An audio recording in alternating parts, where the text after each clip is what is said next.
Video is by अभिषेक रोनी। समय यात्रा क्या है? समय यात्रा टाइम ट्रैवल इन हिंदी। विषय सूची। समय यात्रा का सिद्धांत, theory of time travel in Hindi. समय यात्रा संभव या नहीं, टाइम ट्रैवल पॉसिबल और नॉट इन हिंदी। समय यात्रा के 5 तरीके, 5 ways of time travel in Hindi. 1. Speed. 2. गुरुत्व, ग्रेविटी। 3. निलंबित animation, suspended animation. 4. Warm holes. 5. प्रकाश का प्रयोग करके, यूजिंग लाइट। समय यात्रा का सिद्धांत, theory of time travel in Hindi. जब एल्बर्ट आइंस्टीन ने थ्योरी ऑफ रिलेटिविटी यानी सापेक्षतावाद का सिद्धांत प्रकाशित किया तो उसी सिद्धांत के आधार पर टाइम ट्रेवल की कल्पना की जाने लगी। आइंस्टीन के थ्योरी ऑफ रिलेटिविटी सिद्धांत के प्रकाशित होने से पहले लोगों में केवल एक ही अवधारणा थी कि ब्रह्मांड में समय की गति हर जगह वही है जो पृथ्वी पर होती है। उनका मानना था कि समय जिस रफ्तार से पृथ्वी पर गुजर रहा है उसी प्रकार ब्रह्मांड में दूर कहीं किसी दूसरे ग्रह पर भी समय इसी रफ्तार से गुजर रहा होगा। लेकिन आइंस्टीन ने लोगों की इस अवधारणा को गलत साबित कर समय की एक अलग परिभाषा दी। एल्बर्ट आइंस्टीन ने बताया कि समय और अंतरिक्ष एक दूसरे से जुड़े हुए हैं, जिसे स्पेस टाइम कहते हैं।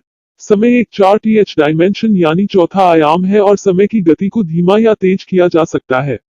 इंग्लैंड के मशहूर लेखक हर्बर्ट जॉर्ज वेल्स ने 1895 में द टाइम मशीन नामक एक उपन्यास प्रकाशित किया तो समूचे यूरोप में तहलका मच गया। इस उपन्यास में वेल्स ने टाइम मशीन की अद्भुत कल्पना की। हालांकि वेल्स के उपन्यास में व्यवहारिक रूप से कई विसंगतियां हैं। समय यात्रा संभव या नहीं, टाइम ट्रैवल पॉसिबल और नॉट इन हिंदी। अगर वैज्ञानिक दृष्टिकोण से देखा जाए तो समय यात्रा संभव है। अगर देखा जाए तो हम सभी समय में यात्रा कर रहे हैं। हम सभी भूतकाल से निकलकर वर्तमान में होते हुए लगातार भविष्य की ओर बढ़ते चले जा रहे हैं और इसी को ही समय यात्रा कहते हैं। हमारी समय में यात्रा की दर 1 घंटे प्रति घंटे की दर से है, यानी कि हमें भविष्य में 1 घंटा आगे जाने के लिए 1 घंटे का ही समय अंतराल लगेगा।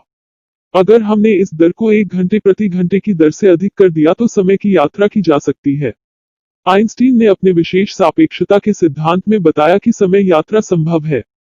आइंस्टीन ने बताया कि अगर कोई वस्तु जितनी ज्यादा तेजी से चलेगी उसके लिए समय उतना ही धीमा होता जाएगा और वस्तु किसी स्थिर पर्यवेक्षक के सापेक्ष भविष्य में होगी।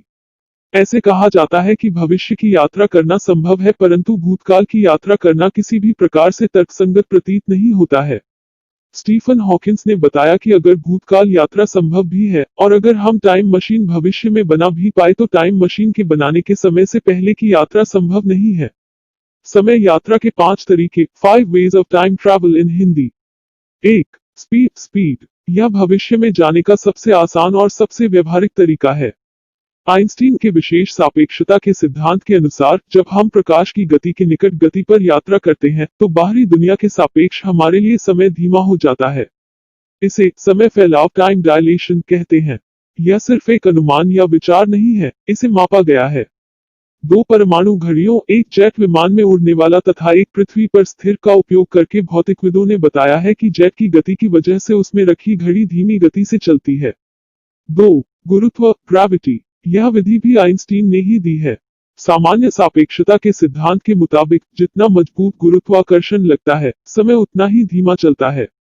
जैसे ही आप पृथ्वी के केंद्र के करीब आते हैं, गुरुत्वाकर्षण की शक्ति बढ़ जाती है।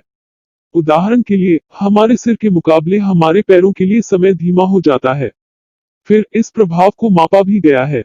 2010 में US national institute of standard and technology (NIST) के भौतिकविदों ने शेल्फ्स पर 2 परमाणु घड़ियों को रखा जो एक दूसरे से 33 सेंटीमीटर ऊपर थी और टिकिंग की दर, रेट ऑफ टिकिंग, में अंतर को मापा और पाया कि निचली घड़ी थोड़ा धीमी हो गई है क्योंकि यह थोड़ा मजबूत गुरुत्वाकर्षण महसूस करती है। अतः स्पष्ट है कि भविष्य में यात्रा करने के लिए हमें अत्यंत ही मजबूत गुरुत्वाकर्षण क्षेत्र की आवश्यकता होगी, जैसा कि ब्लैक होल में होता है। 3. निलंबित एनिमेशन, सस्पेंडेड एनिमेशन। जब हम किसी को निलंबित एनिमेशन की स्थिति में कहते हैं तो